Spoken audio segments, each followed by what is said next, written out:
Klasifikasi materi dan perubahannya, bab 3 kelas 7.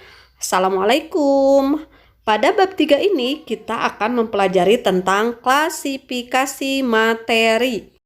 Nah, pada video sebelumnya kita telah mempelajari tentang klasifikasi makhluk hidup, yaitu pengelompokan makhluk hidup. Lalu, apakah klasifikasi materi? Klasifikasi itu sendiri adalah pengelompokan. Lalu, apakah itu materi? Materi adalah segala sesuatu yang mempunyai massa dan dapat menempati ruang. Dengan demikian, kita akan mengelompokkan segala sesuatu yang mempunyai massa dan dapat menempati ruang. Seperti apa? Uang logam dapat kita lihat dan dapat kita pegang, memiliki massa dan dapat menempati ruang. Contohnya, uang logam ini dapat menempati wadah, memiliki massa dan menempati ruang, berarti materi. Ada lagi, air. Air ini dapat menempati gelas, berarti dia memiliki massa dan dapat menempati ruang. Karena kalau airnya semakin bertambah, maka massanya akan bertambah pula. Nah, untuk air, uang koin dapat kita lihat dan dapat kita pegang. Itu contoh materi. Tetapi tidak semua materi dapat kita lihat dan dapat kita pegang. Contohnya ada udara.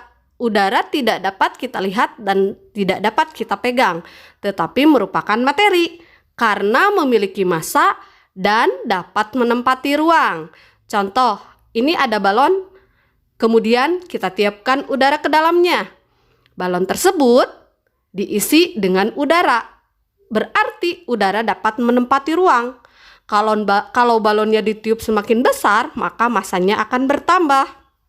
Hal tersebut menunjukkan bahwa udara merupakan materi. Materi yang mempunyai sifat-sifat tertentu yang khas disebut zat.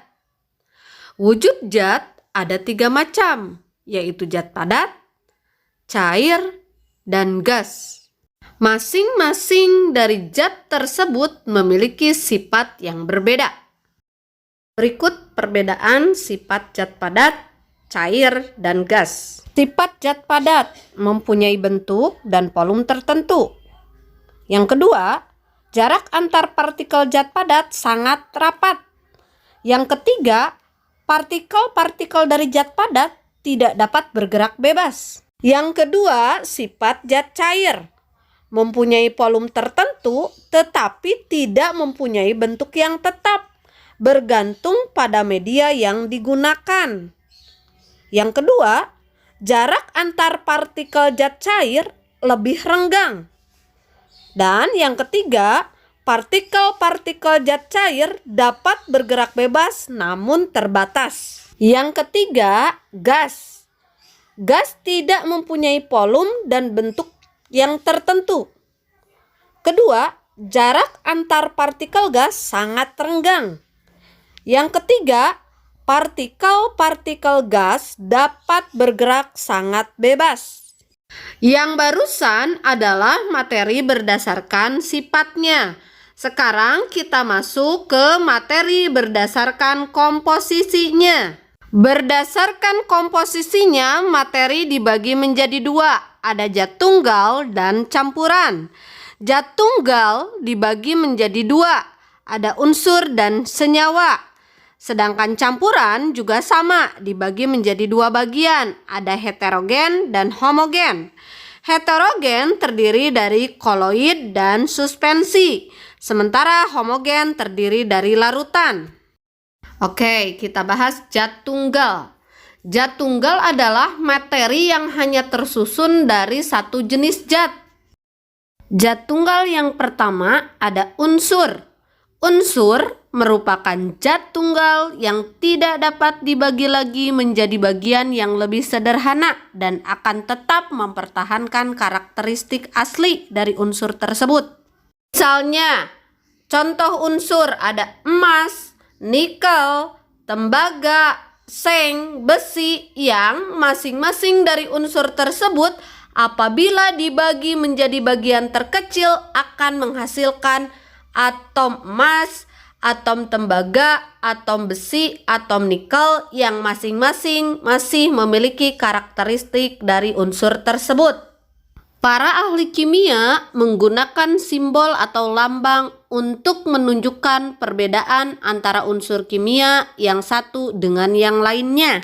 Unsur juga dibagi menjadi dua jenis, ada unsur logam dan non-logam. Contoh unsur logam, tembaga, besi, natrium, timbal. Contoh unsur non-logam, ada oksigen, hidrogen, karbon, dan lain sebagainya. Simbol unsur yang saat ini digunakan secara internasional adalah simbol unsur yang diusulkan oleh John Jacob Berzelius. Setiap unsur dilambangkan dengan satu huruf, yaitu huruf awal dari nama latinnya. Huruf awal ditulis dengan huruf kapital atau huruf besar. Untuk unsur yang memiliki huruf awal sama, diberikan satu huruf kecil dari nama unsur tersebut. Contoh, karbon dilambangkan dengan C besar. Kalsium dilambangkan juga dengan C besar diikuti dengan huruf kecil A untuk membedakan dari unsur karbon. Ini adalah tabel periodik unsur. Kalian bisa lihat yang berwarna biru untuk logam, yang berwarna kuning semi logam, dan yang berwarna kuning cerah non logam. Di situ disertakan dengan lambang setiap unsur. Perbedaan unsur logam dan non-logam. Kalau logam berwujud padat pada suhu kamar, kecuali raksa. Non-logam ada yang berwujud padat, cair, dan gas.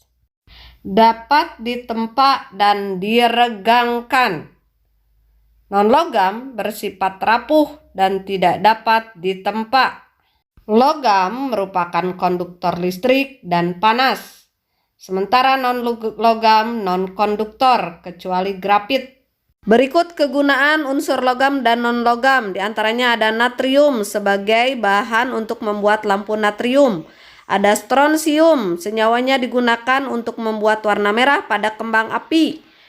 Ada magnesium, paduannya digunakan untuk bahan pesawat. Ada iodin, bahan untuk antiseptik, dan senyawanya digunakan untuk garam beriodium. Unsur telah selesai kita bahas. Sebelum ke senyawa, kita perlu ingat kembali bahwa bagian terkecil dari unsur adalah atom. Nah, sekarang perhatikan, dua atau lebih atom dapat bergabung melalui reaksi kimia dan membentuk molekul. Sedangkan molekul merupakan bagian terkecil dari suatu senyawa. Dengan demikian, senyawa terdiri atas dua buah unsur atau lebih, ya. Karena tadi dikatakan molekul adalah bagian terkecil dari senyawa, sementara molekul terbentuk dari dua atom atau lebih. Seperti apa? Kita ambil contoh senyawa dalam kehidupan sehari-hari yang dekat dengan kehidupan kita. Ada air, ya, zat tunggal, air saja. Ada gula, zat tunggal juga. Kemudian ada garam, ada asam cuka. Nah, itu contoh-contoh senyawa dalam kehidupan sehari-hari. Masih banyak contoh yang lain. Zat-zat tunggal tersebut atau contoh senyawa tersebut dapat kita uraikan dengan reaksi kimia biasa menjadi beberapa unsur. Misalnya air yang memiliki rumus H2O dapat diuraikan menjadi unsur hidrogen dan oksigen. Sifat senyawa berbeda dengan sifat unsur-unsur penyusunnya. Misalnya, sifat air sebagai senyawa akan berbeda dengan sifat gas hidrogen dan oksigen sebagai unsur penyusunnya. Pada suhu kamar, air berwujud cair, sedangkan hidrogen dan oksigen keduanya berwujud gas. Air dapat digunakan memadamkan api, sedangkan gas hidrogen merupakan zat yang mudah terbakar, dan oksigen merupakan zat yang diperlukan dalam pembakaran. Berikut contoh-contoh senyawa dan unsur penyusunnya. Untuk campuran akan dibahas di video berikutnya.